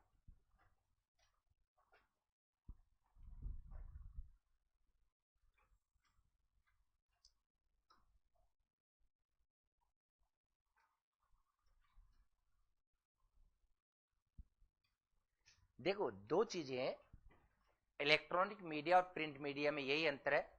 electronic जो मीडिया है ना, उसमें उसमें खबरें होती है ना, वो स्थायी नहीं रहती है, क्योंकि अभी आई वो तो चली गई। आप कहे कि आजकल तो सेव कर सकते हैं, तो सेव कौन करेगा, कौन करेगा सेव, यूट्यूब पे होंगे। सेव करेंगे तो अपन कोई किसी न किसी माध्यम से करेंगे, लेकिन वो तो सेव होने के लिए नहीं है ना आपके पास, वो तो 5 मिनट के उस समय के लिए समाचार है। तो जो इलेक्ट्रॉनिक मीडिया में जो समाचार आते हैं वो खबरें स्थायी नहीं होती है, जबकि प्रिंट मीडिया को आप 70 साल 90 साल 80 साल, जितने साल आपके पोते पड़पोतियां, जब तक सृष्टि रहे तब तक आप सहेज कर क्या कर सकते हैं, रख सकते हैं। ये है। चलो इलेक्ट्रॉनिक मीडिया, इसमें नंबर 1 लिखिएगा, रेडियो। इलेक्ट्रॉनिक मीडिया में रेडियो,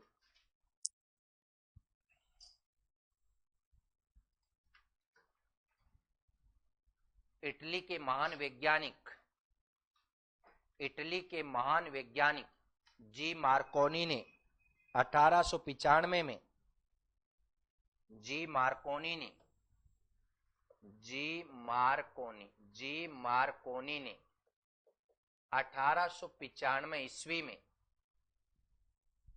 1895 ईस्वी में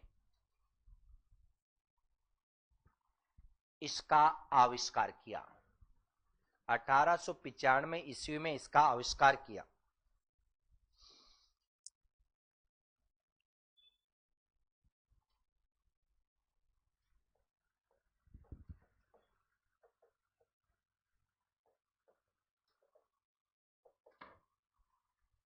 शुरुआती रेडियो स्टेशनों में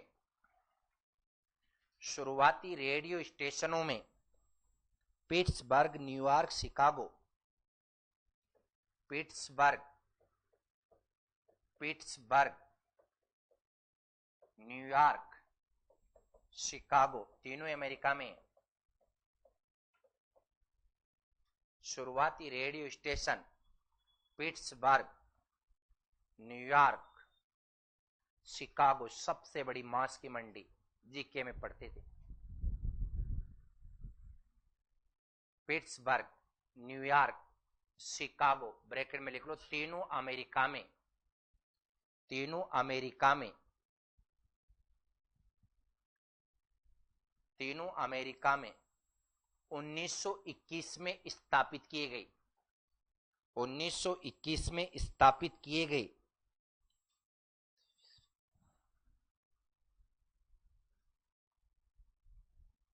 देखो आप, जी मार्कोनी ने कब की बात है ये, 1895। फिर स्टेशन, क्योंकि ये तो वायरी तो पकड़ता है, वायरी तो पकड़ता है, तो शुरुआती स्टेशन कब की बात है, 1921, 1921 में। भारत में रेडियो, भारत में रेडियो स्टेशन सर्वप्रथम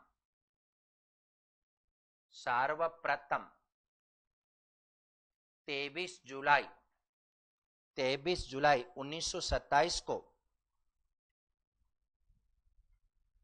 23 जुलाई 1927, कोई ज्यादा टाइम तो नहीं लगा, 23 जुलाई 1927 को Bombay radio station, Bombay radio station, Bombay radio station, Bombay radio station, Bombay radio station, Bombay radio station नाम से, बॉम्बे रेडियो स्टेशन नाम से बंबई में, स्टेशन नाम से बंबई में स्थापित किया गया, बंबई में स्थापित किया गया।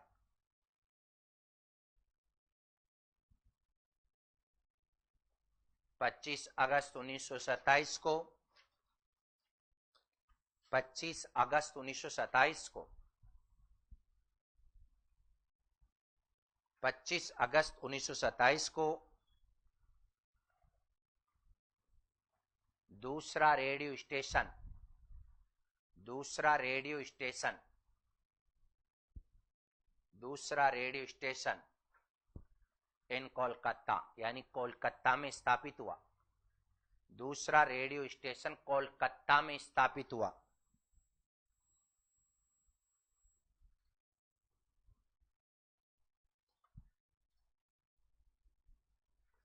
भारत में AIR,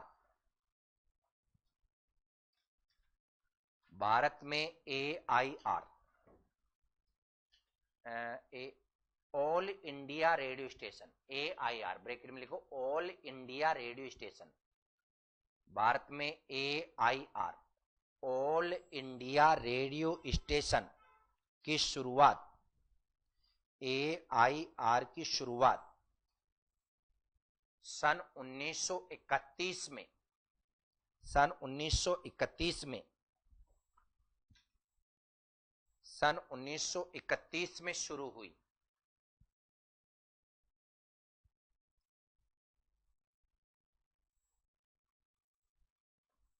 ठीक है।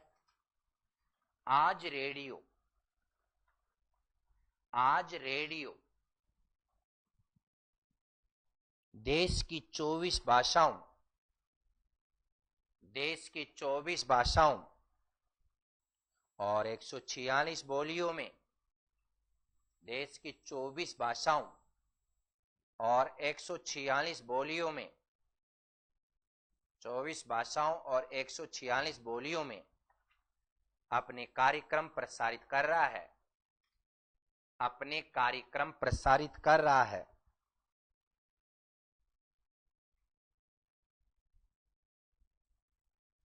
अब देख लो आप,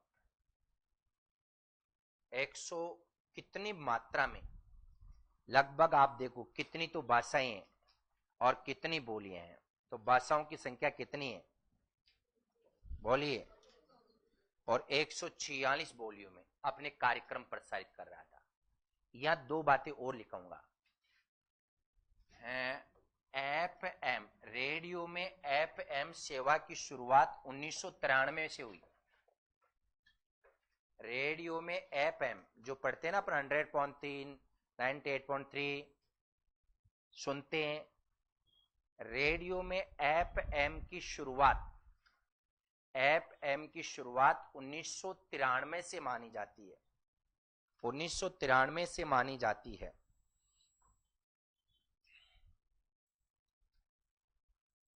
ठीक है।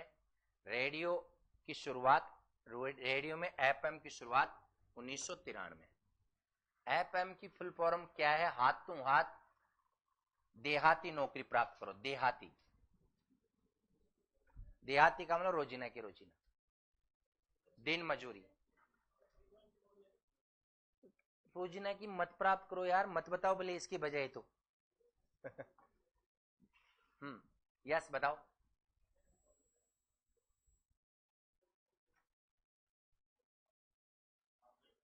नहीं, चलो कोई बात नहीं। एफएम की सही बताया फौजी साहब ने, फ्रीक्वेंसी मॉड्यूलेशन। लिख लो एफएम, फ्रीक्वेंसी मॉड्यूलेशन। सही जानकारी के लिए शुक्रिया। FM frequency modulation. ये लोग तो मुझे लगता है इनको तो रोजीना की भी नहीं मिलेगी। एफएम फ्रीक्वेंसी, ये भी मेरी तरफ ताक रही हो कि मैं लिखूं? जो हो तुम्हारी frequency modulation, modulation, frequency modulation. जय हो तुम्हारी भाई। Frequency modulation. चलो कोई बात नहीं, आपने एफएम तो बता दिया। अब इतना नॉलेज जो आपके पास रात दिन, किसी के पास 2-2 3-3 है। देखो कितने गजब पहुंची सिम।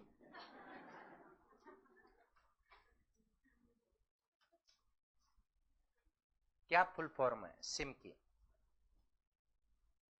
हाथों हाथ सरकारी नौकरी से थोड़ी कम, ज्यादा सरकारी नौकरी से ज्यादा प्राइवेट मिलता नहीं। इसलिए एक तो ना मुझे ये आदत बिल्कुल अच्छी नहीं लग रही, बिल्कुल भी नहीं लगती। आपने समझ गए कि मैं आपको ही बोल रहा हूं। ये इधर केरा देख के धीरे से बोलना ये अच्छा नहीं है। आता तो खड़े हो जाओ, नहीं आता तो सुन लो। लेकिन ये जो डेढ़ होशियारी करते नहीं, ये अच्छी बात नहीं है। आता भी नहीं है, पड़ोसन पर प्रभाव भी डालना पड़ा है। बताओ। SIM, SIM. Yes yes yes, very good. कहां से आ रही आवाज? याद। मेरी बिल्ली मुझे म्याऊं। बैठ जाओ, म्याऊं करने की जरूरत नहीं, खुद की बिल्ली होने के बाद म्याऊं अच्छी बात नहीं। और बताओ, मतलब खुद पढ़ के फिर बताए तो अच्छी बात नहीं होता ना। यस बताओ, सिम की फुल फॉर्म। यार तुम्हारे हो क्या रहा, कुछ भी नहीं आता तुम्हें तो। सब्सक्राइबर आइडेंटिटी मॉड्यूलेशन लिख लो, काम आएगी तुम्हारे पोते पोतियों के लिए। और जाके उसको यही बोलना, सिम लेने जाओ तो सब्सक्राइबर आइडेंटिटी मॉड्यूलेशन दीजिए प्लीज 5। चले जाए यहां से।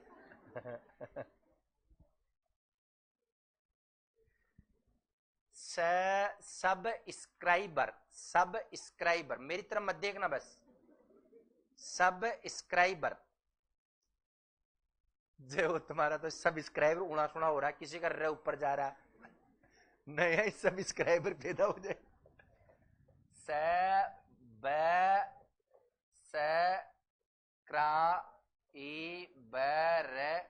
Subscriber identity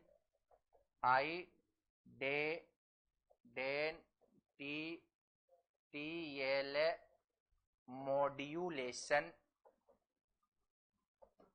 subscriber identity modulation, subscriber identity modulation.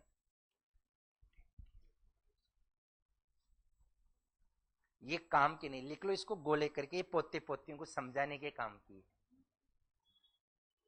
ये कहेंगे दादी माँ आपको कैसे पता, आपने यूज किए क्या?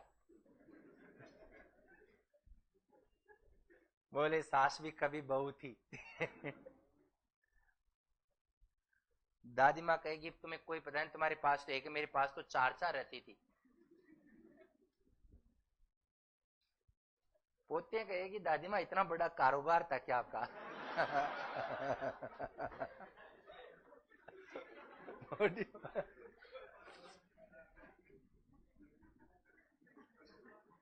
बोले कारोबार तो नहीं था, तेरे दादू से मैं काफी डरती थी।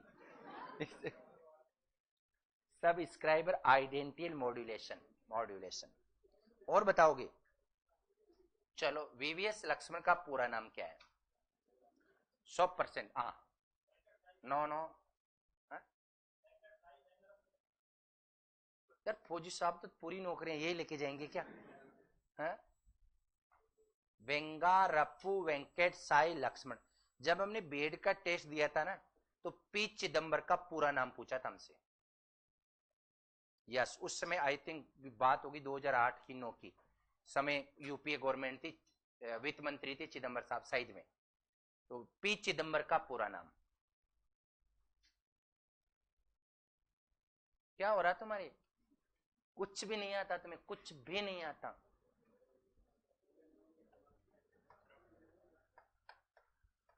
पी चिदम्बर का नहीं आता, क्रिकेट खेलते हुए वीवीएस लक्ष्मण का पूरा नाम याद नहीं है। वेंगारप्पू वेंकट साई लक्ष्मण, पूरा नाम वेंगारप्पू वेंकट साई लक्ष्मण। पी चिदम्बर पट्टा बी सीतारमैया चिदम्बरम, पट्टा बी सीतारमैया चिदम्बरम, पट्टा बी सीतारमैया चिदम्बरम।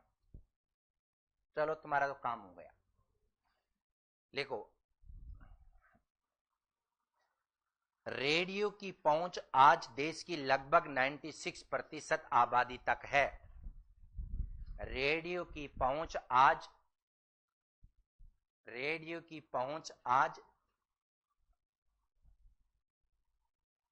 रेडियो की पहुंच आज देश की आबादी के, रेडियो की पहुंच आज देश की आबादी के या आबादी की 96 तक है। रेडियो की पहुंच आज देश की आबादी की 96% तक है। समझ में आ गई? 96% आबादी तक रेडियो पहुंच चुका है। टेलीविजन 50 भी नहीं है। 50% लोगों के पास भी टेलीविजन नहीं है। लाना चाहते लेकिन फ्रीक्वेंसी पकड़े तब ना।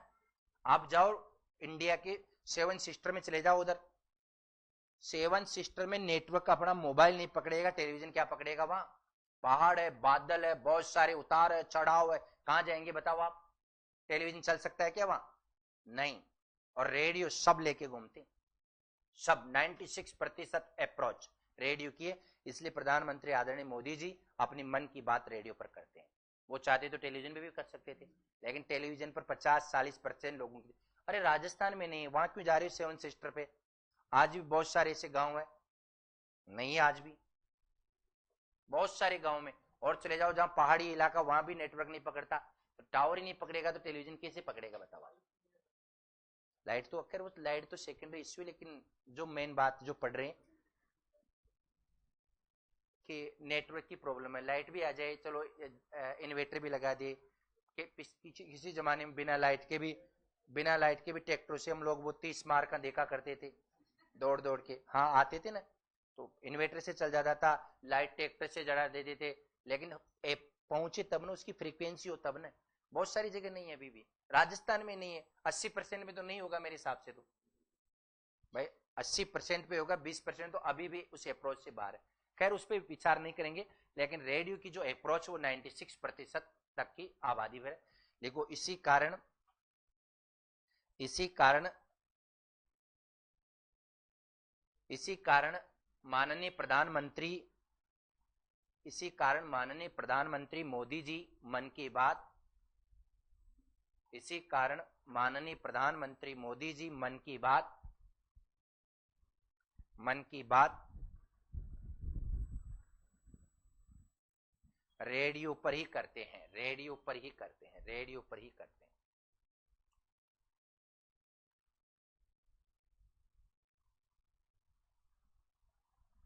चलो टेलीविजन, नंबर 2 टेलीविजन।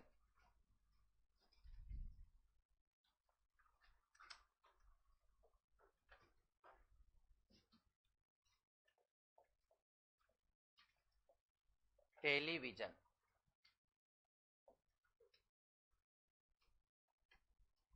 इसके आविष्कारक है John Logie Baird, John John John Logie Baird, जिसको अपन बोलेंगे JL Baird, John Logie Baird,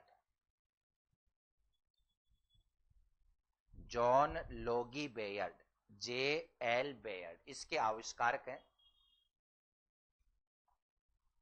अरे मैंने दोनों नाम लिखा दिया, जॉन, ये जान क्या लिख रही है, जॉन करो इसको, जॉन।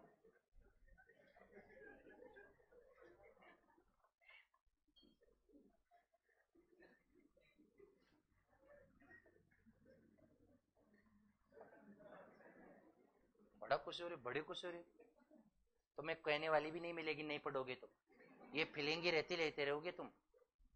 बड़े खुश हो रहे, मैं फिर कह रहा हूं, अगर तुम नहीं पढ़ोगे ना तो फौज में भर्ती होगे, फौजी बनोगे, फौजी।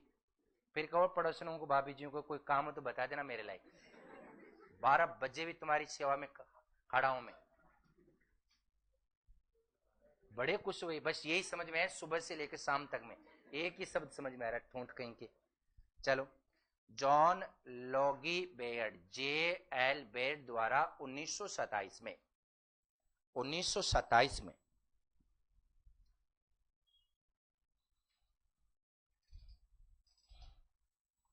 देखो, भारत में टेलीविजन सेवा की शुरुआत, भारत में टेलीविजन सेवा की शुरुआत 5 सितंबर 1959 को, 5 सितंबर 1959 को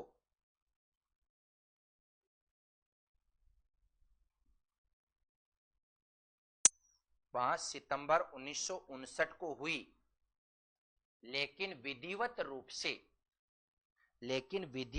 से, 15 अगस्त, लेकिन विधिवत रूप से 15 अगस्त 1965 से मानी जाती है।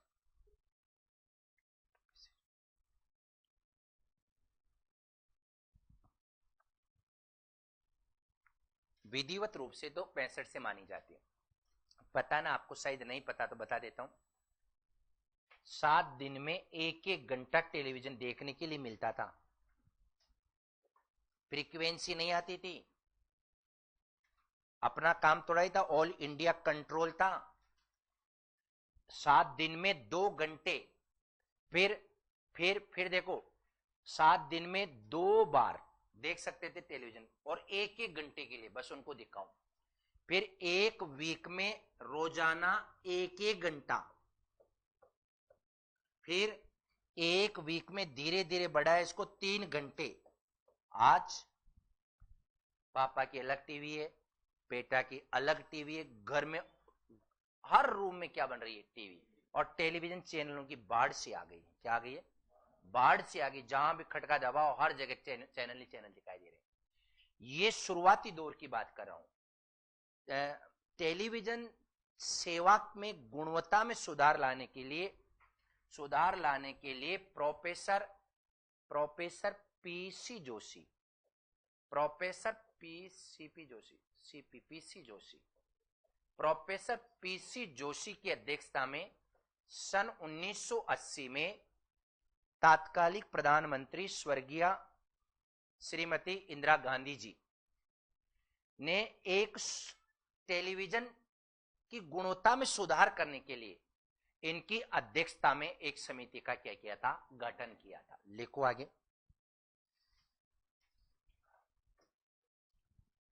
तात्कालिक प्रधानमंत्री स्वर्गीय श्रीमती इंदिरा गांधी जी, तात्कालिक प्रधानमंत्री स्वर्गीय श्रीमती इंदिरा गांधी जी, श्रीमती इंदिरा गांधी जी ने दूरदर्शन कार्यक्रमों की गुणवत्ता में सुधार लाने के लिए, दूरदर्शन कार्यक्रमों की गुणवत्ता में सुधार लाने के लिए, दूरदर्शन कार्यक्रमों की गुणवत्ता में सुधार लाने के लिए प्रोफेसर पीसी जोशी की अध्यक्षता में, प्रोफेसर पीसी जोशी की अध्यक्षता में, प्रोफेसर पीसी जोशी की अध्यक्षता में एक समिति की एक समिति गठन की घोषणा की, एक समिति गठन की घोषणा की।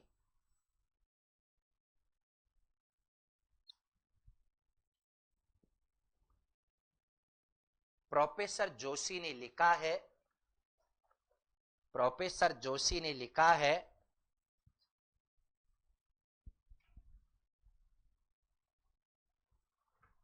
हमारे समाज में जहां पुराने मूल्य,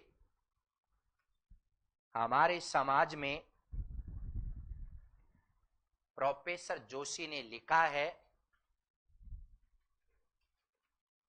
कि हमारे समाज में जहां पुराने मूल्य टूट रहे हैं, पुराने मूल्य टूट रहे हैं, नए मूल्य बन नहीं पा रहे हैं, नए मूल्य बन नहीं पा रहे हैं, पुराने मूल्य टूट रहे हैं, नए मूल्य बन नहीं पा रहे हैं, बन नहीं पा रहे हैं, वहां दूरदर्शन की भूमिका, वहां दूरदर्शन की भूमिका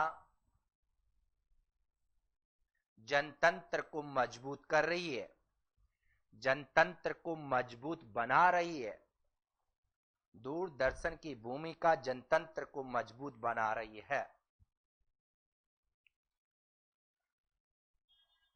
जनतंत्र को मजबूत बना रही है। टेलीविजन के विविध चरण, टेलीविजन के विविध चरण, टेलीविजन के विविध चरण, इस पर चर्चा हम लोग अगले वीडियो में करेंगे। आज के लिए इतना ही कहना पड़ेगा क्योंकि वक्त तो चला आपसे रुखसत होने का। 4 बजे फिर हमारी मुलाकात होगी।